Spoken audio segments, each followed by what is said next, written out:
Let's get up close. Ready for this? Okay, everybody breathe in now. Oh, Citra!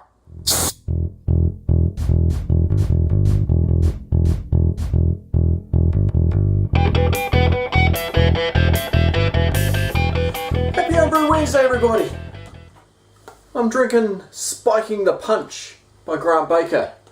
Now, this is the beer that he put into the Monster Mash, which was at Halloween, so a little while ago, and I've had this bottle sitting in the fridge. Now, everybody that sent me a beer, thank you so much for sending me a beer. Greatly appreciated. They're in line, okay? They're sitting in the beer fridge, and they're in line the order that I received them. So I received this a couple of months ago now. Some of the beers sort of jump the queue, and some of the beers sort of get pushed back a little bit, but I'm trying to get through them all, so bear with. That's good, isn't it? Bear with. I will get to everybody's beer, and I will give it a crack. But thank you very much for the beer mail, for everybody that's been sending me beers over. A truly cursed brew, intended to delight the drinker with a heavenly dessert taste, but due to an evil spite put upon the fermenter, the brew transformed into a school hall punch of old. Punch of old, eh? School hall. You know the dances that you used to go to, and there's a big glass bowl, all the fruit punch and everything was in, and all the seniors would always be tipping in concoctions of spirits. That's what this smells like. Yeah, it doesn't actually smell like that, but I can see where the name came from. He's brewed up a beer. Grant's brewed up a beer, and it's taken a life of its own. And it has that, it's got a sweet aroma on it. It's got a very, not sickly, but like a gobstopper aroma.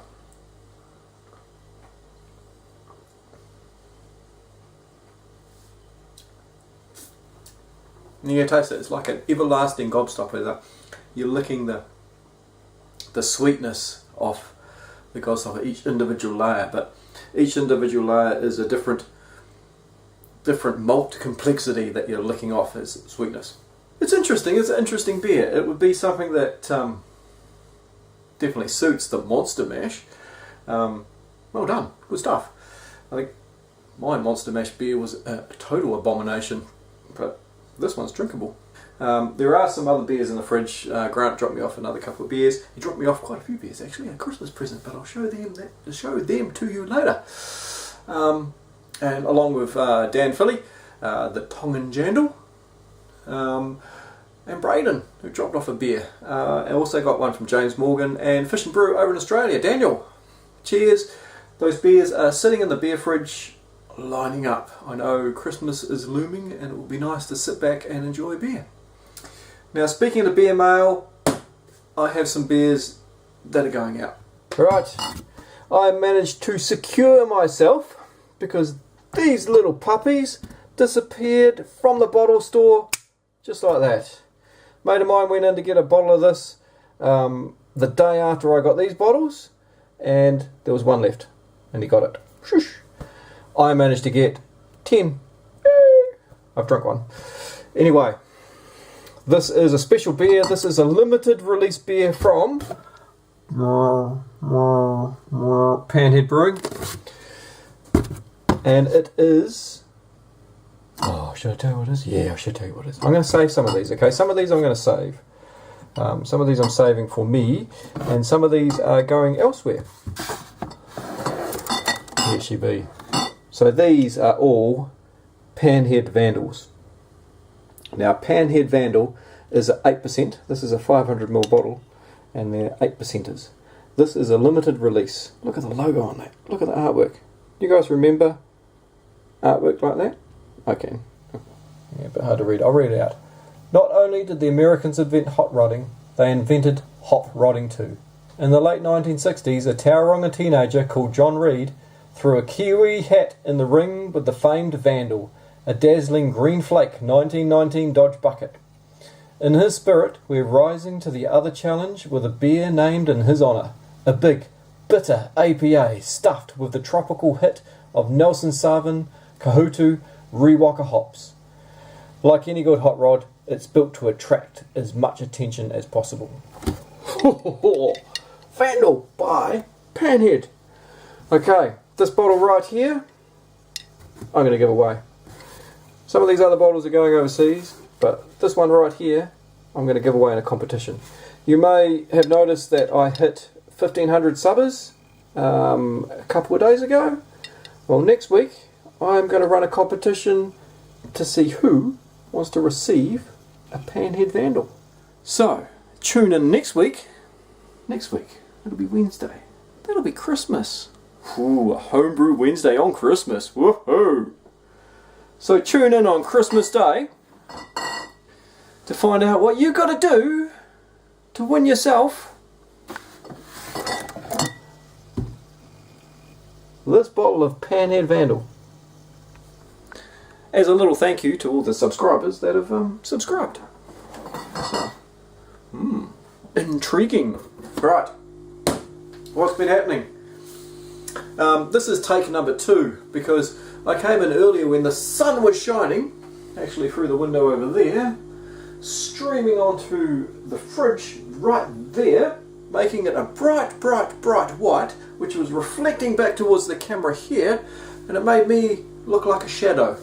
So I sat down to do my editing to put this video together, and I was a black blob. So I've had to stop, come back out, and continue. Luckily I didn't run out of beer before I had to come back out. Balin's Brewery, they did a launch for New Brew Tuesday at Higasaki of Night Rider, which is their oatmeal stout, or their stout. Yum, nice beer. I cruised along to Higasaki for the launch of this beer. I am a brewery representative officer for SOBA, the Society of Beer Advocates in New Zealand, which is for those people that don't know, it's a non-profit organisation throughout New Zealand that promotes the greatness that is beer. And part of that promotion is to have a pulse on the local breweries and what's happening. And to do that, they get brewery representative officers, or BROs, B-R-O, to be the liaison officer between the brewery and SOBA. So I've been a SOBA member for a couple of years. Great stuff, enjoy what SOBA do and enjoy what SOBA bring to the community, and I wanted to give something back. To be on the committee takes a lot of time, and so I decided to be a bro. So I applied to be a bro, and I'm the bro for 3 breweries. One of them is Balin's Brewery, Aidan Styles, so that's why I went around to his beer launch on New Brew Tuesday at Higasaki for his Night Rider, just to be there to support him and go rah rah rah, and to bring home the news about a great beer. What a great beer. It's got 20% rye in it. Segueing a little bit here, but 20% rye in a stout. It's only, I think it was 5.7%, and the rye just added to the body. I think one person that I was talking to said that it added a nutty, like the shell of a walnut. So the camera stops halfway through. Right, where was I? Balin's Brewery, Aidan's Night Rider. Rider spelled R-Y-D-E-R. Because it's got rye in it. 20% rye. Okay, interesting complexity to the beer. It made it interesting, if you didn't get that earlier on. So it was great to see Aidan come along to the beer launch and talk to the patrons, sipping back on his beer. Even though Aidan had a wonderful Christmas party that started at 12 o'clock, he soldiered on through and came through to the beer launch to stand up and be proud for the beer that he did. So cheers, Aidan. Thank you very much for releasing such a wonderful beer. And it's a beer that would be really good on hand pump. So I hope you've got some bags that you can bag it up in and store it away for a little bit, and bring it out in the hand pump in, I don't know, 4 months' time. It'd be interesting to see it on a hand pull in 4 months' time. But yeah, cheers. Anyway, as well as Balin's Brewery, I am also the sober bro representative for Remedy Brewing, which is Richard Debble's brewery name. Now Richard, you would have heard me mention him in previous videos, not this year but last year. He was the overall winner of the National Homebrew competition. So part of that was to have his beer, Debble Pale Ale, brewed commercially and released to the public for them to taste. I went along to the launch of that he had earlier on in the year. It was stunning. But since then he's done a couple of contract brews and the beers are starting to trickle out into the marketplace. So I am a bro for Richard to talk about what he's doing with his beers. Now, the last brewery that I'm, not the last brewery, now the next brewery that I'm a bro for has got a little bit of a backstory on it. It's Kieran's Brewery, North End Brewing in Waikanae. Now, Kieran, a lot of you in Wellington will know Kieran. He is the beer guru at Regional Wines and Spirits. If you want a beer, go see Kieran. He knows where it is. He'll be able to find it. But Kieran's a brewer as well. And he's got the green light to build a brew pub out in Waikanae. So that will be starting pretty soon.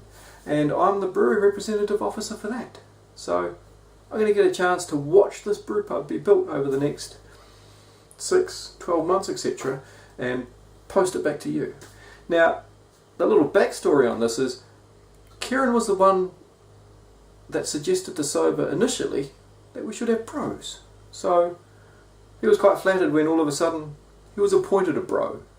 The whole thing's come in full circle. But cheers, Kieran. I'm looking forward to 2014 and following North End Brewing and what you're going to do with your brew pub and the beers that they're going to pump out. Really, really keen to see that unfold and really excited to be able to show that in 2014 to everybody that watches us. Good stuff. So what else have I done? I brewed a mead. Cheers, Zippy. I followed your instructions. No, not to the T. I tried. Couldn't remember. Anyway, I watched Zippy's channel. If you haven't seen Zippy, go and check out Zippy's channel. He does some great stuff over in the UK, brewing a lot of meads and a lot of exciting stuff. He's running the Smash Off in the UK at the moment. And the mead I made is kindly brought to you by Jack Bush and Sons Honeydew Alpine Beach. So this is Alpine Beach flowers. Apparently 3 generations of the Bush family have been collecting the finest honey from Marlborough pristine native bush since 1916. Rich, full flavour, velvety texture, higher level of antioxidants and prebiotic, one hell of a long word I can't pronounce, than other honey. A great Manuka alternative. That's the thing. Manuka alternative. That's what I was after. Manuka honey is worth its weight in gold. A kg of Manuka honey, which has a high MHF,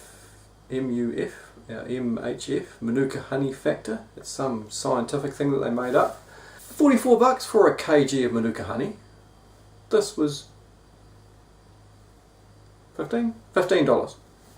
So Manuka honey mead, ooh, pricey. Alpine Beach, not so pricey. The mead is currently sitting in the mead fermentation chamber, i.e. the freezer that hasn't been turned on for a long time, that fits 10 litre water containers in it. And I'm brewing it in a water container. Now meads take a while. They need some love and some attention. It's had some citric acid and yeast nutrient added into it. I made a nice little starter to get it up and going, because of course the honey doesn't have the B vitamins that the yeast needs in order to procreate. So you need to add some nutrient in there and try and get it going. Now it's going to take a while. It's going to take a year. You know, it's going to take probably 6 weeks fermenting away, or 4 weeks. I'll keep on checking its gravity. Its original gravity was 1085, so I'm aiming at about a 10%er. So in a month, or if I start to see no activity, I will start to take a reading and just see where it's at. Add in a little bit more yeast nutrient. I have some yeast put aside from the starter that I can repitch into it just to give it another kickstart, just in case the yeast has got too tired. But anyway, after it's finished fermenting, racking it off in a secondary and letting it sit for a good 6 months, just to start to clear itself up, and then let it age. Let it age after 6 months? What's this magic that you speak of? Well, yeah, everything I've read and everything that Zippy's told me, the longer you leave a mead, the better it tastes. So you've got to make sure you make enough that as you're tasting it, you go, ooh, that tastes good. Oh, hang on, it's going to taste better next week. Next week comes along, you have another taste, you go, ooh, shit, that's tasting good. Here, try this. Oh, hang on, actually, let's wait till next week, it'll taste better.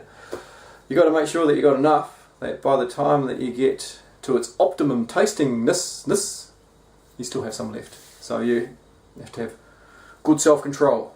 Okay, don't touch the mead. Leave the mead alone until a year later and then taste it. Happy Homebrew Wednesday. Cheers to everybody that has subscribed. Cheers to everybody that's commented and liked, plussed on Google Plus or whatever you do on Google Plus. And cheers to everybody that's watching. But most of all, cheers to everybody that's having a beer and sharing a beer with me right now. If you're not sharing a beer, quick, press pause, go pour yourself a beer, come back. You got a beer? Right. Cheers. Cheers to everybody that's sharing a beer with me right now. Happy Homebrew Wednesday. Have yourself another one.